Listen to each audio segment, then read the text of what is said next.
Hello everyone, welcome to History and Culture.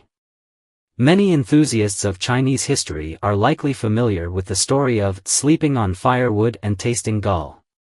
King Goujian of Yu, to ensure he never forgot his resolve to avenge himself against the king of Wu, forced himself each morning to taste gall, a bitter substance. This practice served as a constant reminder to strive for strength and perseverance. Through his determination and by uniting the efforts of his people, he ultimately defeated the state of Wu, avenging his country's humiliation. According to historical legends, King Goujian had a treasured sword by his side. Amazingly, this sword, buried for over 2,500 years alongside his tomb, was rediscovered.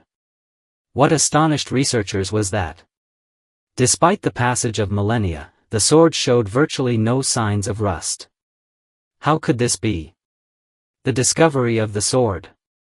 Historical records indicate that in December 1965, in Wangshan village, Chuandian town, Jiaqing County, Jingzhou City, Hubei province, villagers were busily digging irrigation canals to combat the effects of an unprecedented drought that year.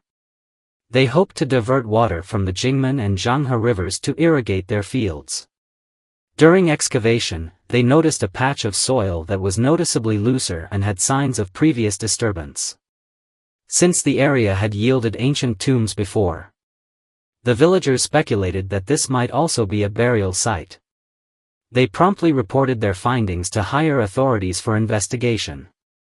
Shortly afterward, an archaeological team arrived at the site.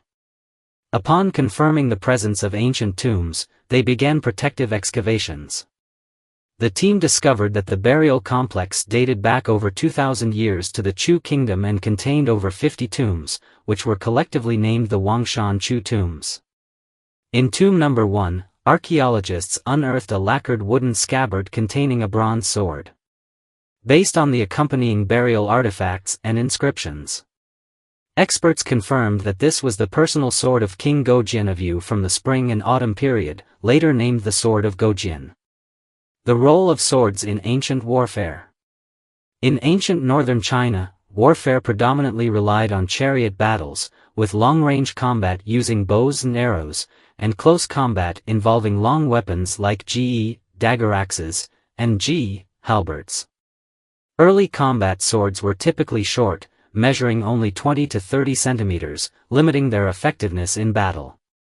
In contrast, the southern region, characterized by dense river networks and limited flat terrain, was unsuitable for chariot warfare.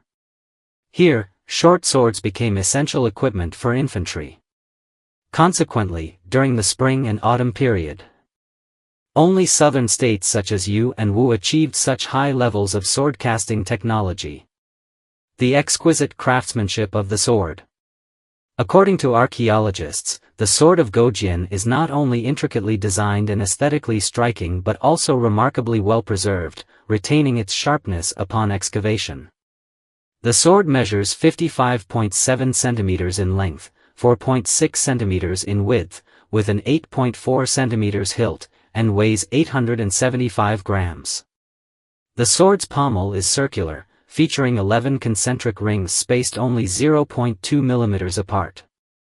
The blade is adorned with regular black rhomboid patterns, and the junction of the hilt and blade is inlaid with beautiful gemstones, blue glazed glass on one side and turquoise on the other. The inscription on the sword reads, identifying its owner as King Goujian of Yu, Goujian being his given name. Why the sword remained untarnished. The Cao Gong Ji, Records of Examination of Crafts, part of the Rites of Zhou, documents the alloy formulas for weapon production.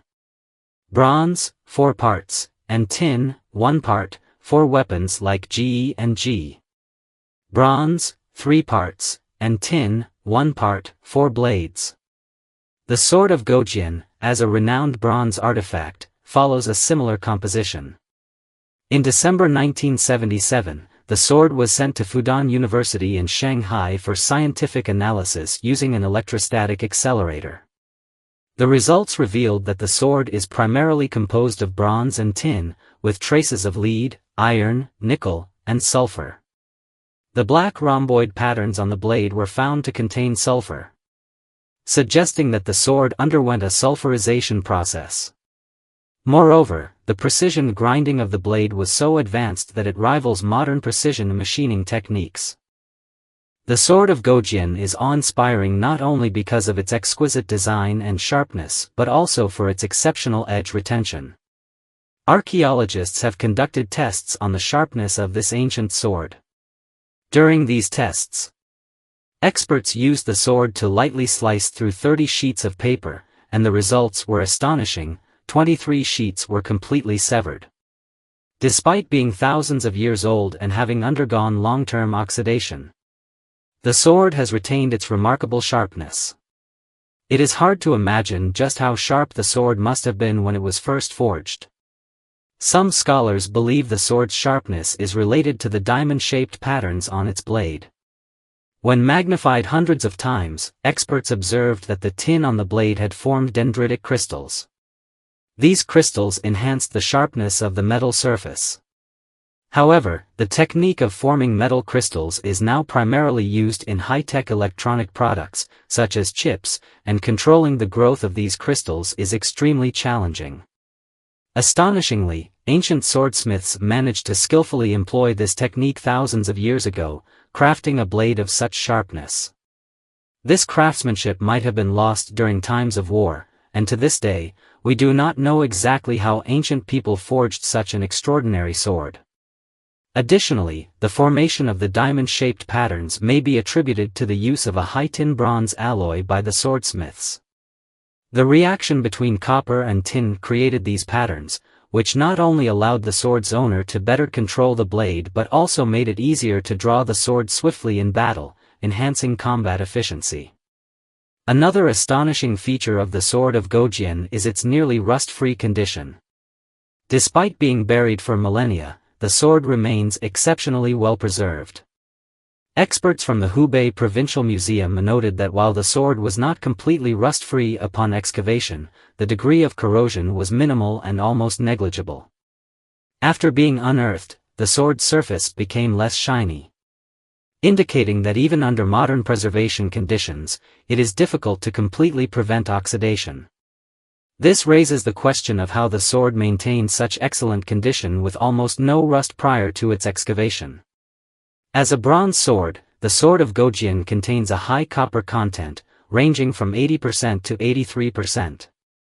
Copper is a very stable metal that does not easily undergo chemical reactions under normal conditions, making the blade less prone to rust. However, not all bronze artifacts are free from corrosion. Many corrode in humid environments. Common causes of rust include reactions between oxygen and metal, forming copper salts. Contact with other precious metals like gold and silver, causing electrochemical corrosion, and exposure to sulfur-containing substances, forming copper sulfides. Thus, the sword's resistance to rust is due not only to its material but also to other factors. First, the sword of Goujian was discovered in the winter of 1965 inside the first chamber of tomb number 1, placed in a lacquered wooden scabbard on the left side of the tomb owner. The tomb was deeply buried and sealed with a double-layered coffin, surrounded by a dense white clay known as baigao mud, which has excellent sealing properties. Additionally, the tomb was covered with compacted soil, creating a nearly airtight environment that isolated the tomb chamber from external air. Modern science has shown that in oxygen-free environments, metals do not rust even in mildly acidic or neutral water. This oxygen-free environment provided by the tomb was a key factor in the sword's exceptional preservation. Secondly, tomb number 1 of Wangshan, located near the second canal of the Zhang River in modern-day Jingzhou, had a high groundwater level, meaning the tomb chamber was submerged in groundwater for an extended period. The groundwater was relatively pure and near neutral in pH, causing minimal impact on the artifacts. Other exquisite lacquerware unearthed from the tomb also demonstrated excellent preservation, indicating that the tomb's environment significantly contributed to the protection of these artifacts. The lack of exposure to oxygen further ensured the sword's rust-free condition. Combining these factors, the sword of Goujian avoided corrosion, allowing it to retain its original appearance for over 2,500 years and ultimately to be revealed to the world in its pristine state. However, while the sword of Goujian escaped natural damage within the tomb, it was not entirely free from human-induced harm. In August 1994, the sword was loaned to Singapore for an exhibition as a significant symbol of Chinese culture. Due to the negligence of exhibition staff, a piece of glass became wedged against the blade, causing a scratch measuring 0.7 centimeters long and 0.1 centimeters wide, a relatively minor but regrettable damage. As a result, in 2013, the sword of Goujian was added to the list of Chinese cultural relics prohibited from being exhibited abroad. From that point on, anyone wishing to see this King of Swords must visit the Hubei Provincial Museum, where it is now permanently displayed. This is the History and Culture channel. Liking and subscribing are the greatest help and support to us. Thank you everyone and see you in the next time.